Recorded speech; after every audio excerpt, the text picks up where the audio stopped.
Boa noite, boa noite. Dia 27/7/2021, a 15ª Viva Live que a gente está fazendo hoje. Hoje é o dia nacional do pediatra. Então, aproveitando a doutora Priscila, com quem eu vou estar falando agora, e a doutora Pamela, as duas pediatras, eu dou uma saudação para elas pelo dia delas, né, em homenagem ao dia delas. E por elas acaba homenageando todas as pediatras do Alto Tietê, aqui de São Paulo, Brasilzão, né? Esses especialistas que cuidam das crianças com tanto amor, que a gente sempre tem essa certeza quando analisa, a gente vê uma função, não é fácil, uma função árdua, até pelo momento que se passa, mas é de uma notoriedade muito grande a responsabilidade que elas têm, né? Então daqui a pouquinho eu vou estar chamando elas. Um momentinho só que pediram para eu dar uma limpadinha aqui na minha câmera, para vocês me verem melhor. Melhorou a câmera aí, pessoal? Espero que sim, tá? E vamos ver então se a doutora... Vamos ver se eu começo com a doutora Priscila. Eu vou deixar para ela realmente se apresentar. Esse é um tema que realmente também para mim não é um tema que eu lido o tempo todo, não é uma área de atuação. Eu sou o Dr. Jaime, como vocês conhecem, da Susan Clean, sou do aparelho digestivo, então vai ter umas perguntas muito relacionadas ao aparelho digestivo, e sou da cirurgia bariátrica. Hoje eu não vou realmente ter a bariátrica não, apesar de poder falar um pouquinho sobre obesidade com elas, tá ok? Priscila, vamos ver se você já está aí para mandar o sinal para a gente poder te colocar. Já mandou a Priscila, vamos ver se ela entra, tá bom? Aguardando um pouquinho. Priscila daqui a pouco vai estar acenando para a gente. Oi, Priscila, boa noite. Olá, boa noite. Tudo bem? Sei que você deve estar agitada, correndo, acabou de chegar, não deu tempo de muita Verdade. coisa, né? Não, mas vamos lá. Então tá, Priscila, boa noite então. Prazer em te conhecer, porque acho que a gente não teve oportunidade, né, de se conhecer pessoalmente, e se teve foi uma coisa muito rápida, porque não, Verdade. de repente foi de relance da gente não ter conversado. Então, eu gostaria que você então se apresentasse, tá certo? E falasse um pouquinho para a gente quem é a Priscila e da sua especialidade. Quem é a doutora Priscila, desculpa, né? Quem é a doutora Priscila e sobre a sua especialidade. Oi, Fique à gente. vontade. Então, eu sou a doutora Priscila Siqueira Miatello e eu sou pediatra há mais ou menos 10 anos, né? Sou formada no Rio, mas fiz minha especialidade em São Paulo e trabalho com pediatria desde que eu me formei. A pediatria, assim, eu falo que eu não escolhi a pediatria, eu sempre gostei muito de criança, mas quando eu estava na faculdade eu achei que eu queria outras especialidades. Mas no dia que eu tinha pediatria, quando eu entrei no rotatório de pediatria, era um dia que eu ficava de muito bom humor. O meu marido, que era meu namorado na época, quando a gente conversava, ele falava assim: hoje você teve pediatria, né? Você está muito feliz. Então eu não tive muito para onde fugir. A pediatria é minha paixão, assim. Na minha área também, eu tive a oportunidade de atender algumas crianças e sempre era muito gostoso. Sempre gostei de atender criança, apesar que não acabei indo para pediatria, mas, nossa, na parte de gastro, quando eu dava com a criançada, foi muito legal. E essa criançada, hoje em dia, falar a verdade, já está mãe por aí, estão aparecendo com os filhos, quer dizer, olha o tempo que já passou. Então, eu gostaria que você falasse um pouquinho para a gente, Priscila, sobre a puericultura e quais o benefício da mesma. Primeiro, explicar o que é, para as mães que estão vendo, né? E os benefícios da mesma. Bom, a puericultura, ela é o conjunto de todas as noções, das técnicas para o desenvolvimento neuropsicomotor da criança. Então, ela abrange desde a gestação até a adolescência. Né? São todas essas noções que a gente passa para as mães do que elas podem fazer, do que elas devem fazer para que os filhos delas cheguem no potencial máximo deles. A pediatria, ela é preventiva, né? O que a gente quer na pediatria é que essa criança que a gente acompanha seja um adulto saudável. Que legal. E até que idade que então essa criança vai passar na tia Priscila, vamos dizer assim? Você pega antes de vir, né, praticamente, até que idade vai acompanhar a Priscila? Você sabe que a pediatria, ela engloba a ebiatria, que é a especialidade dos adolescentes, né? Então, a gente acompanha até os 15, 16 anos, né? Mas eu tenho um paciente de 19 anos que passa comigo desde pequenininho, desde que ele tinha 9 aninhos, ele passa comigo, e ele passa só para me contar da vida, levar os exames de rotina que o clínico dele pede. Então é uma relação assim de confiança mesmo. Enquanto eles quiserem passar, eles podem passar. E não tenha dúvida que 18, 19 até 20 anos, quem mais conhece da saúde deles é você, né? Que vem Sim, acompanhando o tempo todo. Então, acho que até é importante salientar isso, né? E é sobre a isso. comunicação não violenta, então, explicar brevemente um pouco sobre ela e quais os benefícios que ela traz. Ai, gente, esse é um assunto que eu gosto muito de conversar. A comunicação não violenta, basicamente, ela é entender o sentimento que tem por trás daquela fala, né? O benefício da comunicação não violenta é a gente ter crianças com uma ótima autoestima, uma criança que entende os sentimentos delas, sabe lidar com o sentimento delas e o dos outros. Né? É uma criança que não é uma criança obediente. Uma criança obediente pensa assim, gente, ela obedece todo mundo. Né? O que a gente quer é uma criança que pensa, eu vou fazer porque tá certo, não porque alguém tá me mandando. E é basicamente isso que a comunicação não violenta traz. Uma criança com uma ótima autoestima, uma criança resiliente, né? Pensa que a autoestima é a base para a criação da inteligência emocional dessa criança. E hoje a gente sabe que o que faz a diferença lá na frente é esse people skills, é a capacidade que a criança, que a pessoa tem, que o adulto tem de lidar com as outras pessoas. Muito bom. E diz uma coisa para mim. Vamos começar então já com a ida da criança aos pediatras, né? Qual a quantidade, assim, normalmente, de consultas que você vê durante o ano que a mãe deveria, vamos dizer assim, reservar para estar passando o seu filho no pediatra? Olha, até um ano, o ideal é que ela passe todo mês. Mas lógico que isso pode aumentar ou diminuir durante esse acompanhamento. Mas basicamente, até um ano, passa todo mês no pediatra. De um ano até 2 anos, no mínimo trimestralmente. Porque aí a gente vai acompanhar mais o desenvolvimento, não é tanto ganho de peso. Né? Então, a cada 3 meses. A partir dos 2 anos, pelo menos semestralmente, a cada 6 meses. Mas lógico que isso varia de caso a caso.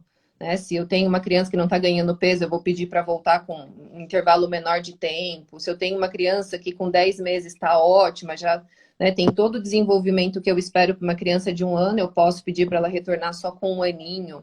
Mas basicamente até um ano, uma vez por mês, de um ano até dois, a cada 3 meses, e de 2 anos para frente, a cada 6 meses.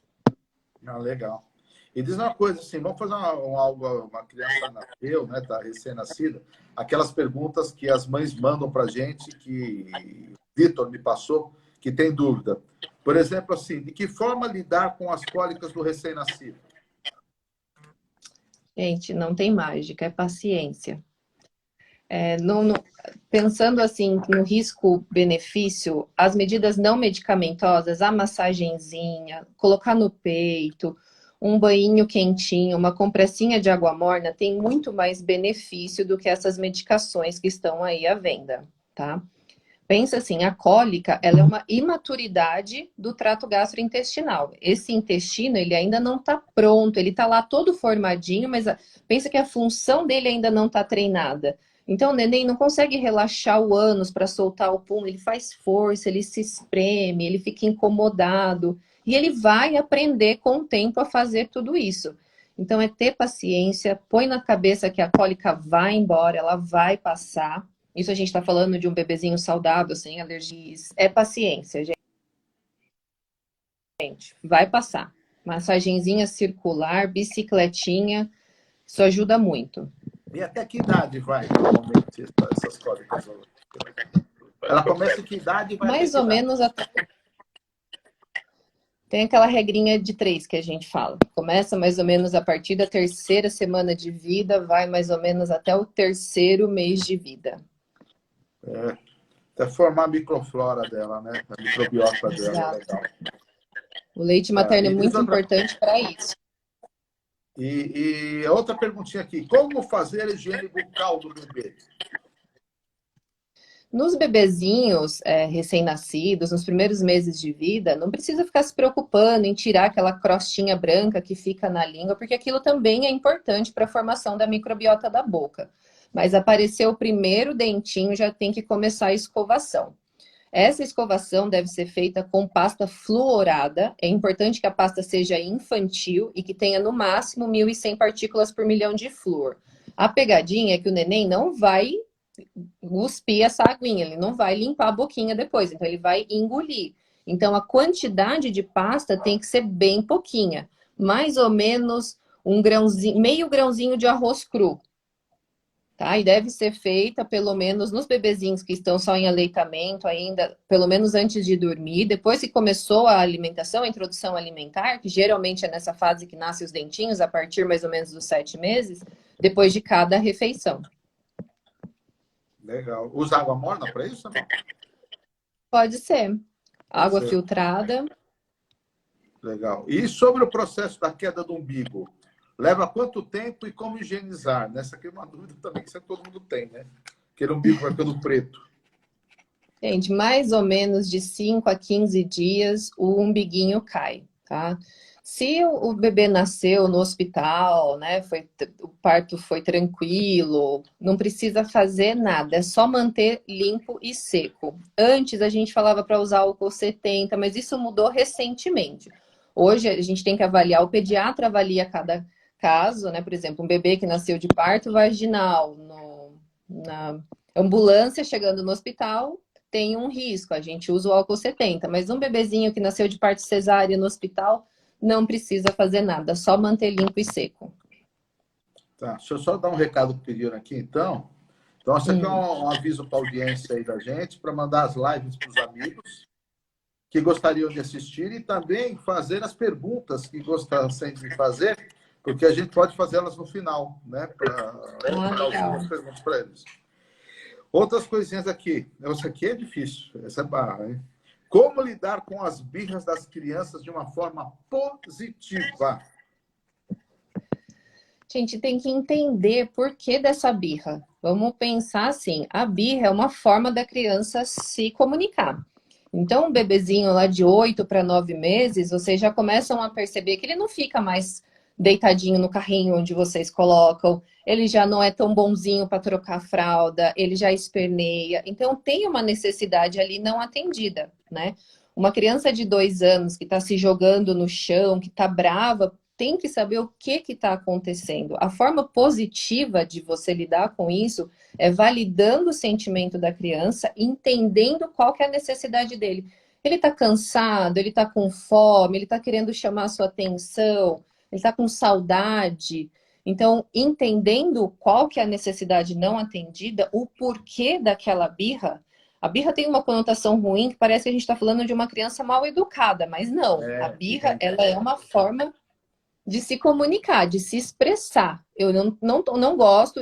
Pensa, um bebezinho de 9 meses, ele não consegue falar assim, mãe, agora eu não quero deitar para trocar fralda. Agora eu quero olhar aquele mobile que está ali dançando, está brilhando. Então, como que a gente vai fazer isso? A gente vai mudar o foco dele. A gente vai deitar ele para trocar fralda, mas vai dar um negocinho para ficar chamando a atenção dele, né? Vai cantar uma musiquinha. Uma criança de 2 anos que está fazendo essa birra, vamos entender o que está acontecendo. Né? Ele está cansado, ele está com fome. Vamos tentar entender o que ele está querendo expressar. Tá certo. Deixa eu ver outra aqui. Daqui é alguém que mandou para mim aqui, né? Meu filho não para. Era muito agitado. Será que ele é hiperativo? E aí? Bom, gente, depende, né? Depende da idade, depende o que é esse não para. É uma criança de 8 anos que não consegue se concentrar na aula, que está sempre mexendo aquela perninha, que tem um sono super agitado, né? Que não consegue se concentrar numa atividade, não tem uma brincadeira que ele consegue parar, assim, que aquilo chama a atenção dele, ele pode ser hiperativo.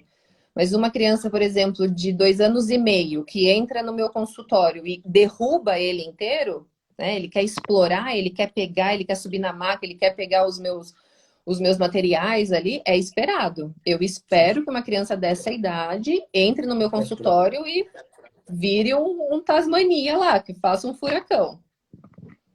Então, depende de todo o contexto, da idade, que situações a mãe acha que essa criança não para. A gente tem que ajustar as nossas expectativas. Às vezes a gente quer que uma criança de 3 anos sente, sabe, vá no culto da igreja e sente lá e fique bonitinho ouvindo o pastor falar. Não vai, né? Isso vai começar a acontecer 5, 6 anos, ele vai começar a entender essas condições sociais. Mas a vontade dele é sair correndo ali dentro da igreja e explorar todo lugar. Entendi. E sobre repelente e protetor solar em bebê, pode-se usar? E se puder, qual de preferência? Tem repelentes específicos a partir de 3 meses, né? Tem os SBP, tem o SBP infantil, tem o baby, tem específicos para a partir de 3 meses.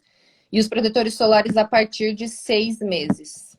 Tá? Protetor solar sempre infantil. Repelente também tem que estar escrito lá, não posso usar só um pouquinho do adulto. Não, não pode. Tem que ser específico para a idade, se é baby, se é infantil. Protetor solar sempre infantil.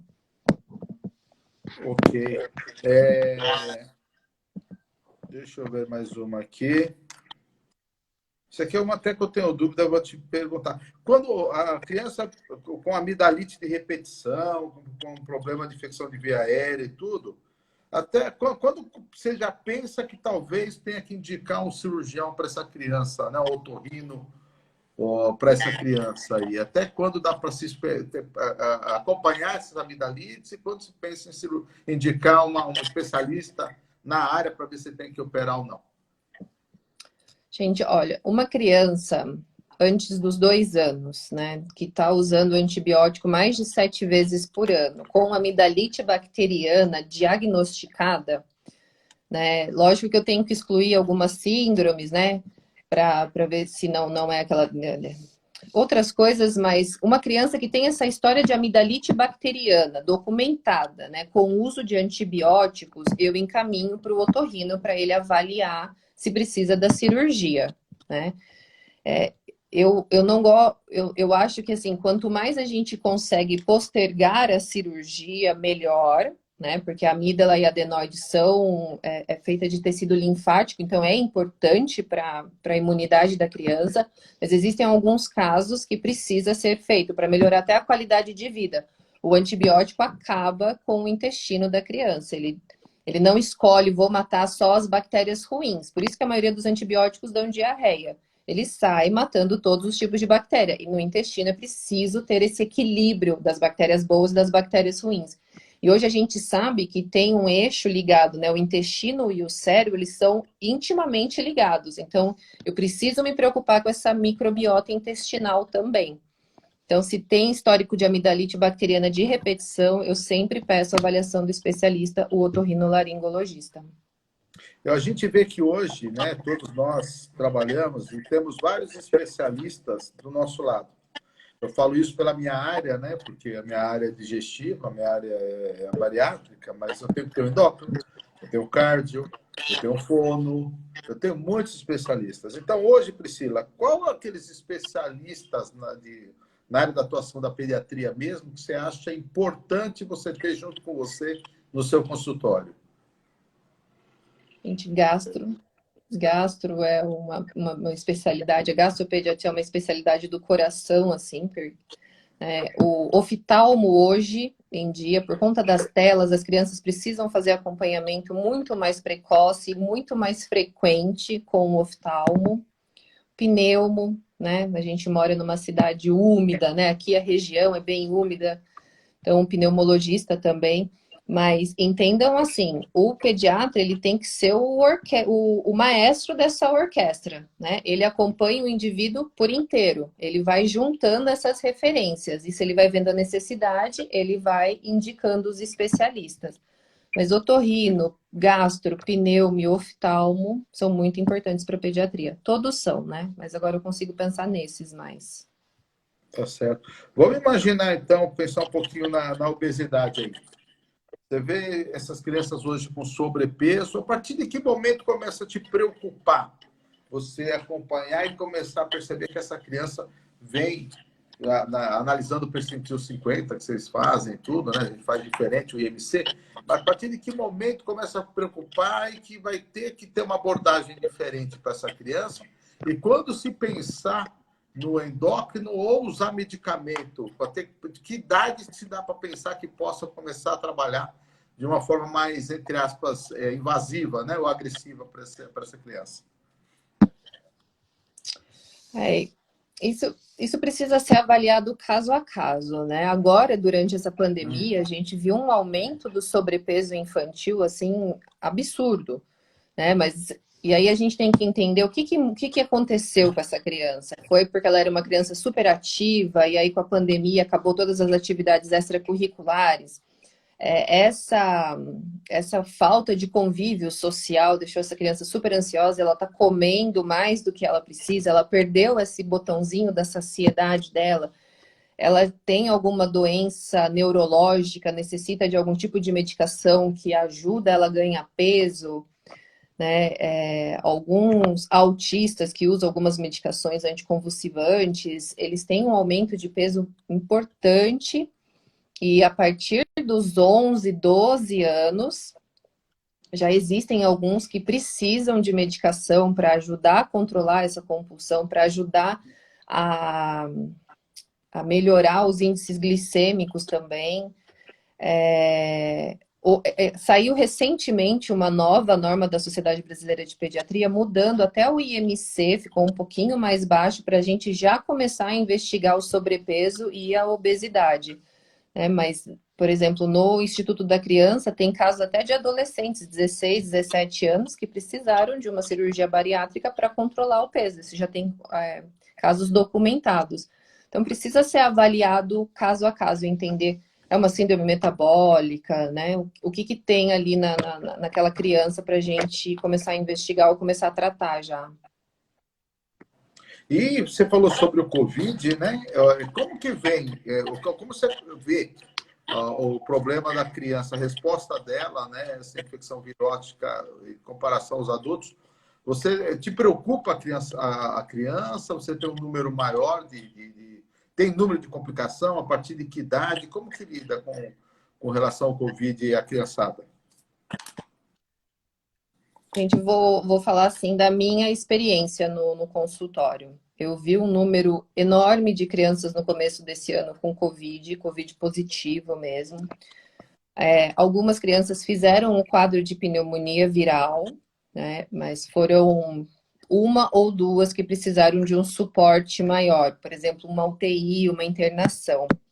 Essas duas crianças que precisaram de internação, elas eram maiores de 10 anos, né? E as duas tinham uma comorbidade muito importante. Uma tinha uma síndrome nefrótica, que é um probleminha no rim, e a outra tinha uma doença congênita pulmonar. Então, eram de um suporte maior.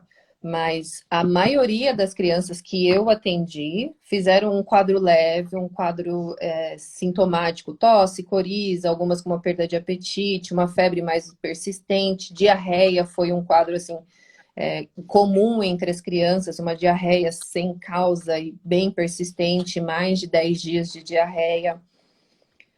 Me preocupa porque é uma doença nova, né? A gente viu aí alguns casos, eu não vi pessoalmente, mas esses casos da síndrome multi-inflamatória sistêmica, alguns casos de complicação pós-Covid, mas, assim, é uma doença nova, então a gente precisa estudar muito. Cada caso é um caso e a gente tem que acompanhar do começo ao fim, né?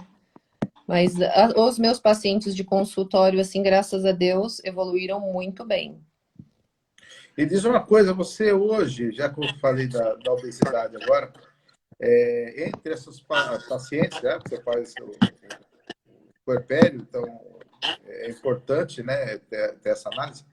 Você já vem pegando muitas ex-bariátricas, pacientes que fizeram cirurgia bariátrica e te procuram, e que cuidado você teve com elas, assim, em termos de suplementação vitamínica, alguma coisa, algo do tipo? Você tem algo especial para elas, algum receio? Ou não, leva na boa? Ou não está pegando, felizmente não sobra para mim essas pacientes, está bem legal. Não, eu tenho bastante pacientes bariátricas. Tenho algumas pacientes que fizeram a bariátrica para poder engravidar, né?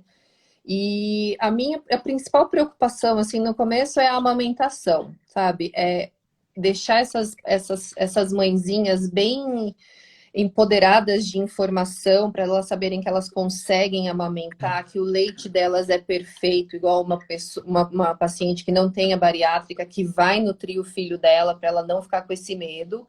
Né? Então, primeiro é essa parte, e a criança vai ter que ser suplementada de acordo com o protocolo, ferro, vitamina D, e ela vai ter que ser suplementada igual às outras crianças. Mas eu tenho um cuidado de fazer uma rotina com 1 aninho, com 2 aninhos, eu acompanho um pouquinho mais de perto.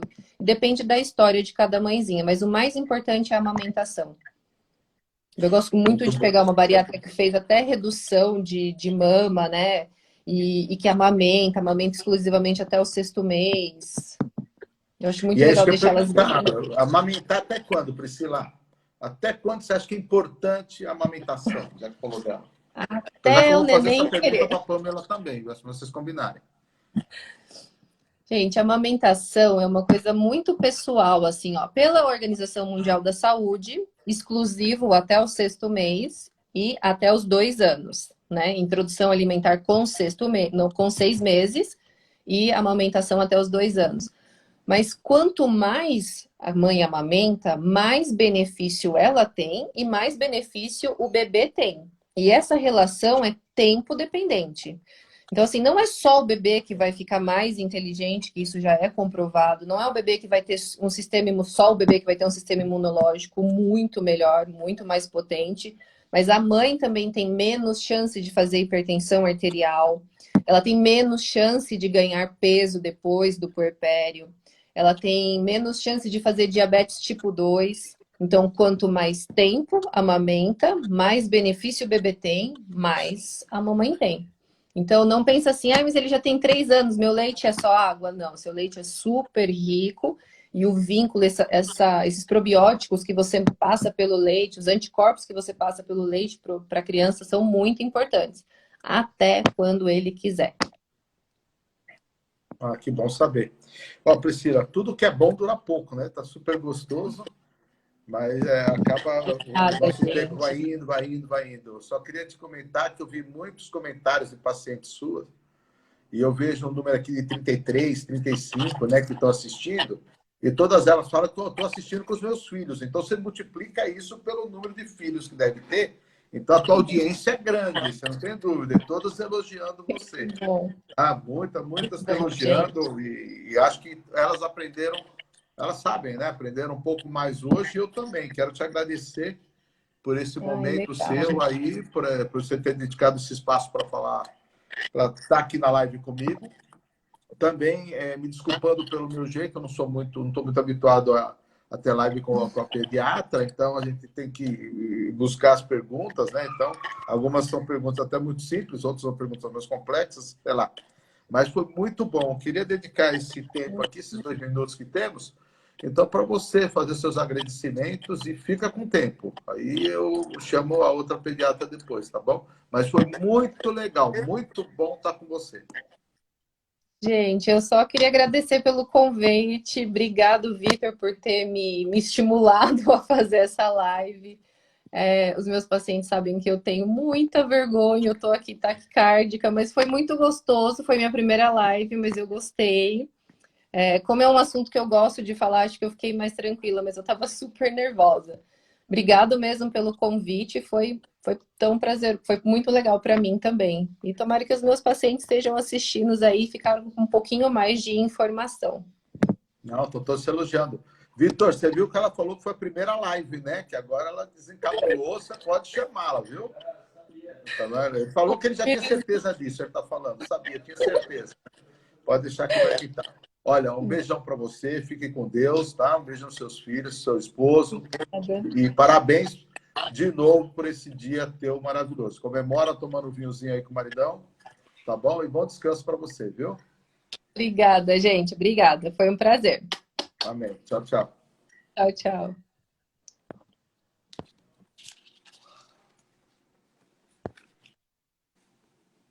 Então, vamos aqui tentar agora, vamos buscar então. Vamos trazer a Pamela agora, vamos ver se ela já está lá para falar com a gente. Quando ela der o sinal, a gente chama a Pamela então.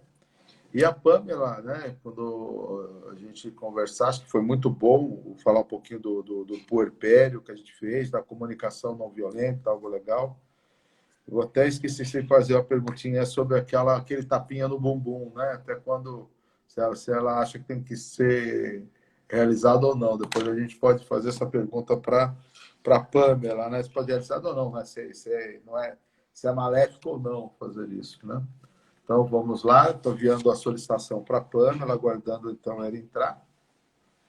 Mais uma pediatra hoje, na noite, que é o dia delas. Pamela, tudo bom? Olá, tudo bem? Boa noite. Tá me ouvindo? Estou ouvindo muito bem. E você? Ótimo. Tô sim. Assistiu a Priscila? Assisti todo, completo. Super boa. Então, tá bom. Ela falou que você é bem desenvolta, então vai ser uma coisa beleza, né? Eu não, tô com palpitação mesmo. Eu sou bem tímida. Então tá legal. Ó, Pamela, então eu vou fazer a mesma pergunta que eu fiz para ela primeiro, né? Eu pedi para ela se apresentar de início, porque você vai ver que não são todos que nos conhecem, então eu queria que você se apresentasse e que falasse um pouco da sua especialidade. Pode ser? Com certeza. Eu sou Pamela Cusmar Fonseca.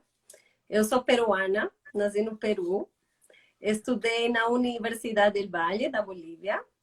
E eu vim aqui, casei com meu esposo, que é brasileiro, fiquei por aqui mesmo. Fiz residência médica em saúde da família e comunidade e especialização em pediatria no Instituto da Criança, do HC. Eu venho atuando na pediatria faz 13 anos.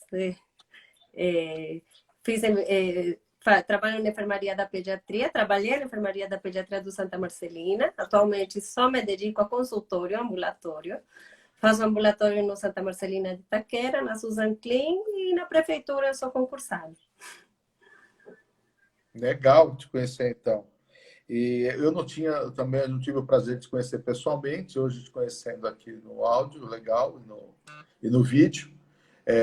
Espero que a gente se encontre qualquer hora, quando passar todo esse problema com o Covid. Não só vocês, mas toda a equipe médica que trabalha com a gente, né? Para a gente trocar figurinha, que vai ser bem legal. Isso vai ser Com muito certeza. bom. Vamos começar aqui com o que você gosta e você domina, né? Então, aqui eu fiz até após o desmame, quais os alimentos incluídos na alimentação de uma criança?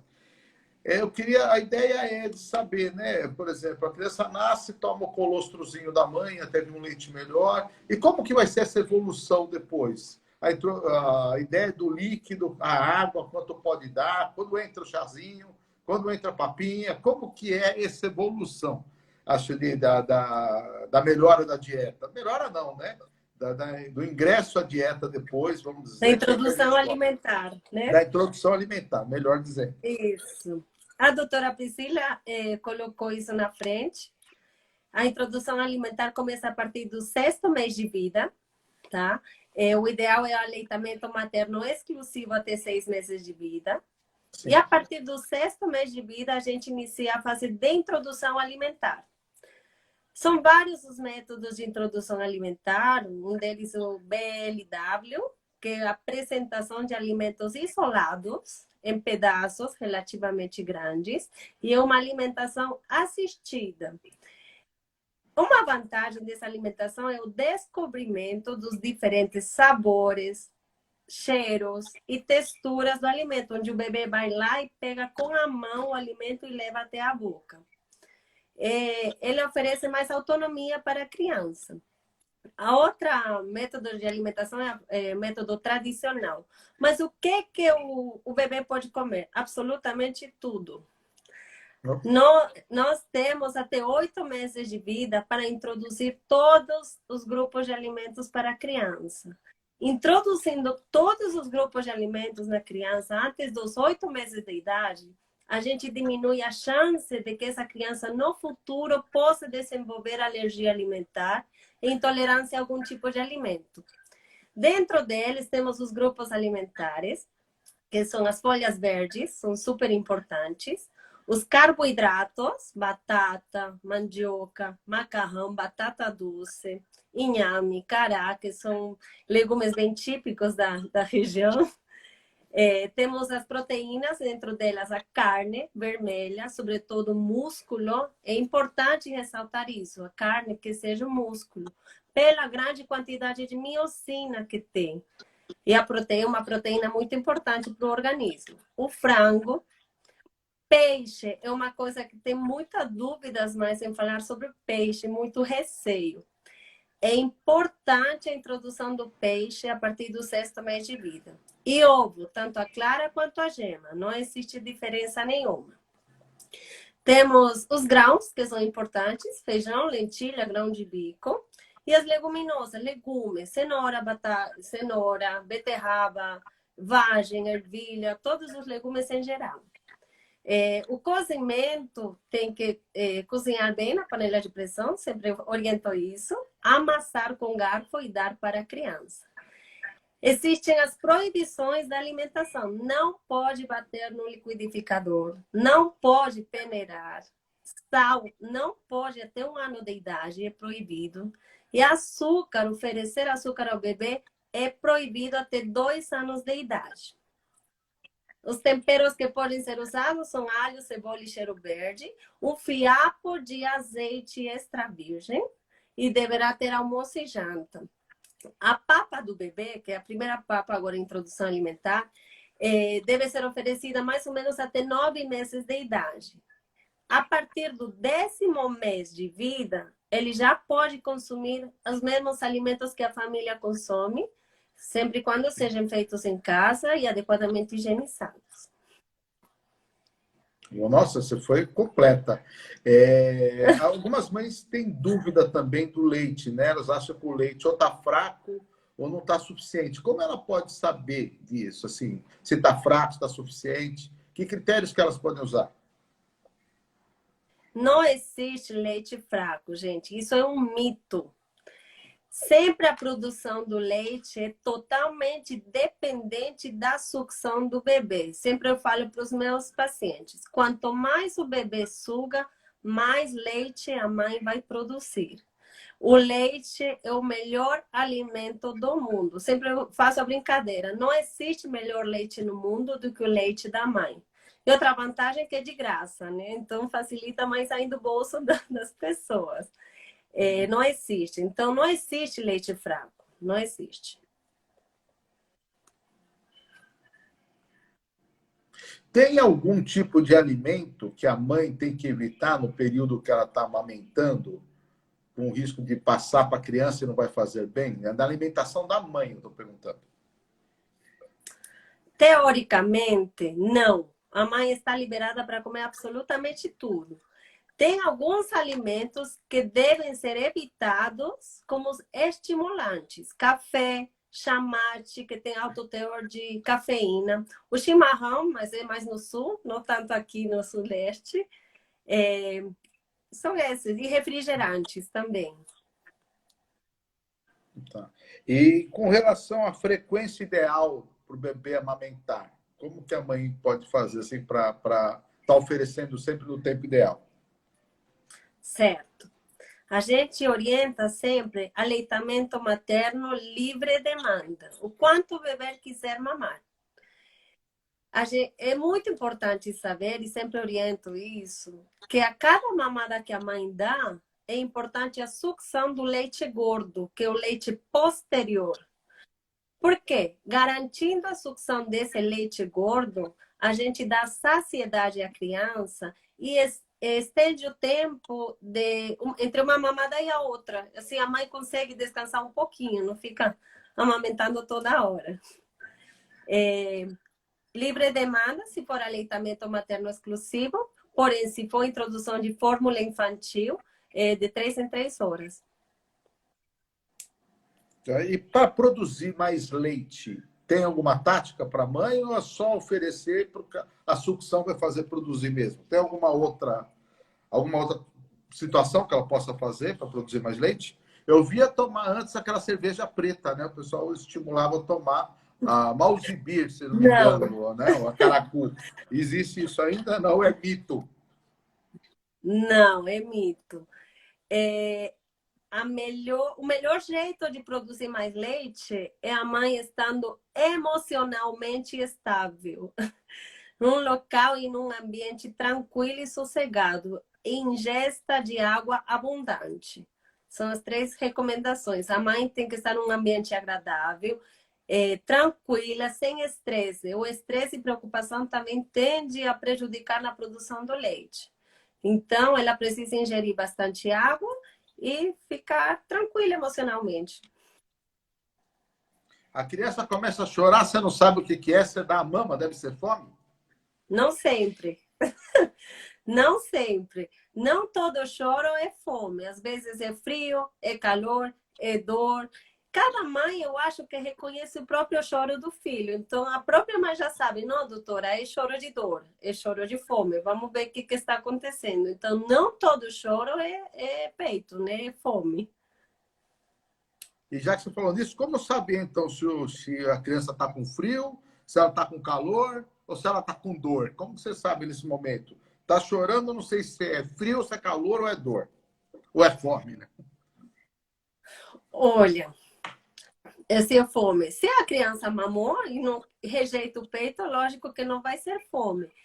Criança sente a mesma temperatura do corpo que nós, que os adultos. Então, a gente tem que ver pelo nosso próprio corpo. Se está muito quente, a gente não vai agasalhar muito a criança.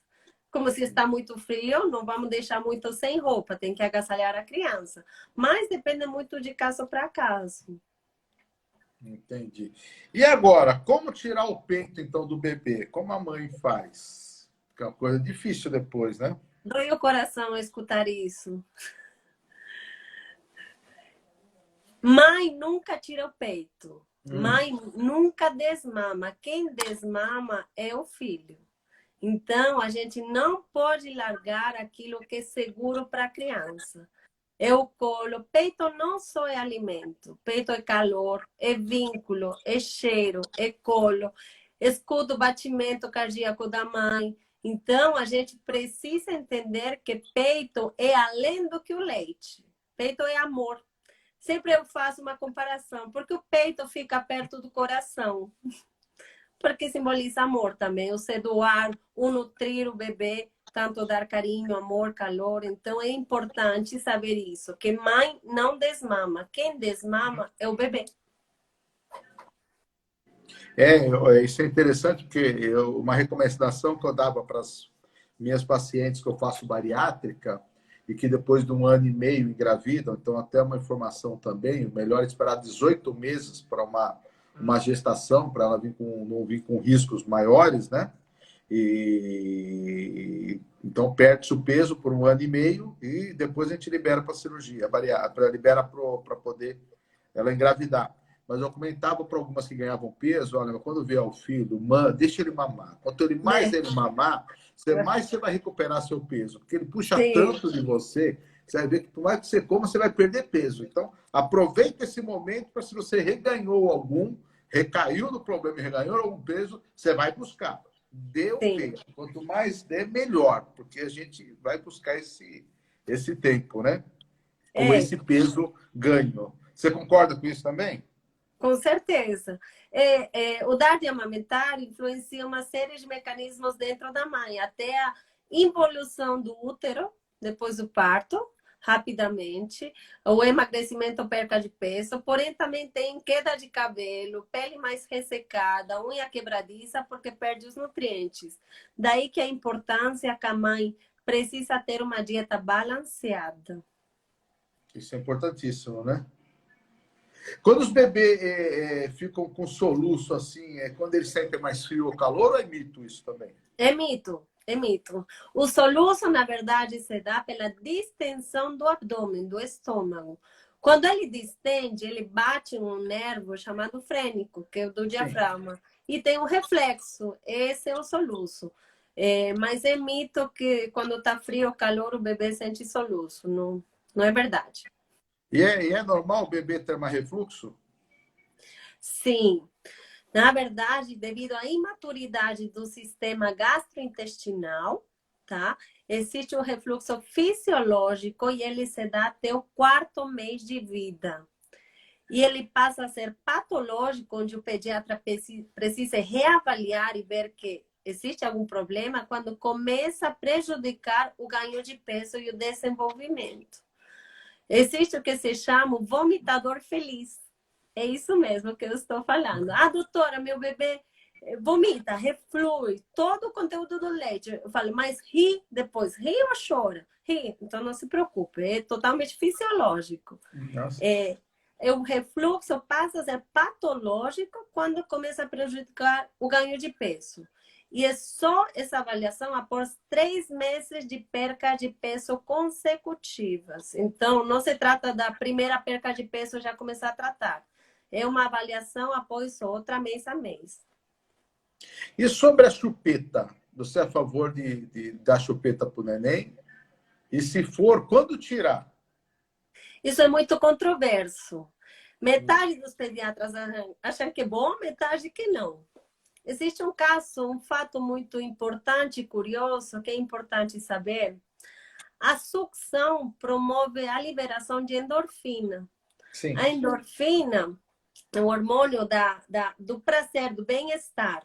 Por isso que o bebê, quando suga tanto o peito ou a chupeta, relaxa, acalma. Então, é tão controverso.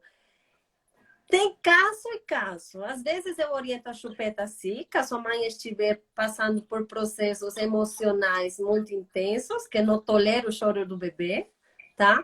Mas a chupeta não é tão danífico, tão ruim até 2 anos de idade. A partir dos 2 anos de idade, altera a arcada dentária e traz uma série de problemas, né? Entendi. E diz outra coisa para mim. Quando assim a mãe pode sair com a criança com segurança de casa, pensando na vacinação? A partir de quando ela fala, agora eu posso sair, que eu não tenho, a minha criança não tem tanto risco para pegar, né, essas viroses que acabam pegando? Certo. A partir dos 2 meses, onde a criança já recebeu as vacinas, tá? E já tem a imunidade suficiente. Então, com 2 meses de idade, a gente pode sair com o bebê, sempre e quando seja em lugares arejados, tá? Ambientes seguros, não vou levar perto do hospital, ou shopping, ou trem, metrô, aqueles lugares onde tem mais congestão de gente, tá? E importante relacionar ao começo o bebê com a família, não em ambientes tão abertos, mas com 2 meses de idade já consegue sair para a rua. E agasalha bem o bebê? Não. Aquilo que eu falei, se está muito frio para nós, para o bebê também vai ficar frio. Então, precisa agasalhar, mas com uma roupa mais confortável. Existe um risco de superaquecimento em mães que agasalham muitos bebês. Então, é a mesma temperatura nossa que a do bebê. Se está frio, agasalha, de acordo com o nosso corpo também. Sobre os desmames noturnos, eles devem ser realizados ou também deixar a criança que vai deixando, então? É a criança que comanda? Não. Então, é o seguinte. Quando o bebê nasce, os 30 primeiros dias, nós precisamos acordar e dar mamadas noturnas para a criança, a fim de evitar a hipoglicemia. Com 31 dias de vida, ou passado um mês, não precisa acordar mais. Mas aquela criança que mama à noite, nós precisamos tentar realizar outro tipo de estímulo a fim de parar de mamar às noites. Porque isso cria uma codependência, tirando talvez a intimidade do casal, a individualidade de cada um, ocupando um espaço que não é dele. Porque o bebê, para mamar à noite ou de madrugada, precisa ocupar a cama da mãe, muitas vezes, ou a mãe na cama do bebê. Então, é importante tentar estimular a criança de um outro jeito, ludicamente, explicando para ele que talvez não esteja mais na idade para amamentar à noite. Agora, se for um bebê menor de 1 ano, é ir tirando aos poucos, ou oferecendo um pouco de água, talvez substituindo o leite. À noite, de madrugada. Ok. Eu ia perguntar e não perguntei para Priscila.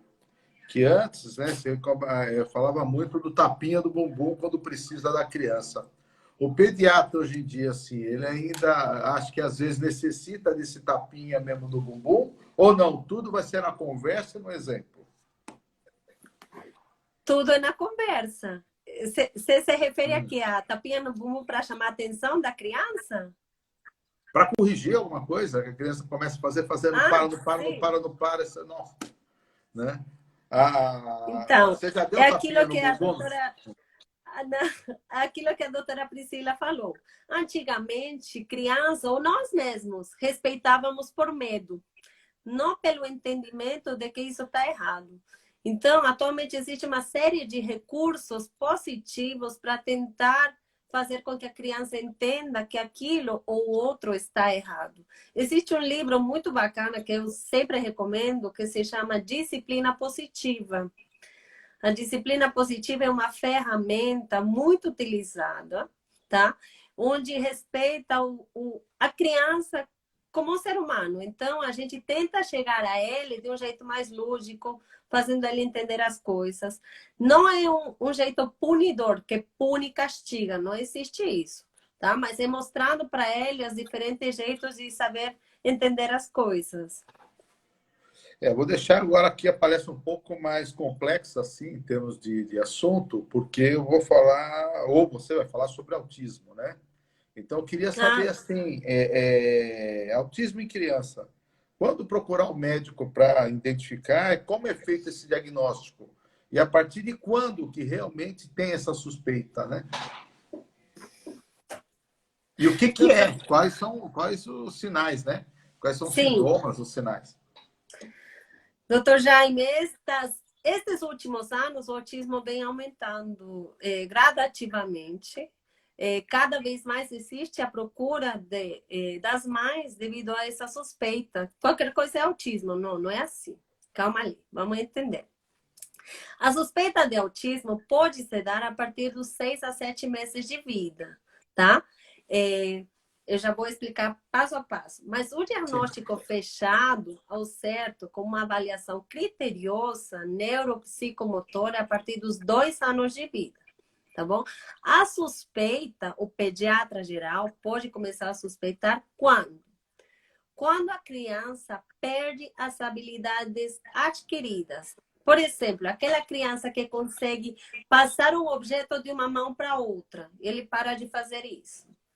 Aquela criança que não encara, aquela criança que não se interessa pelas pessoas, e sim por outros objetos.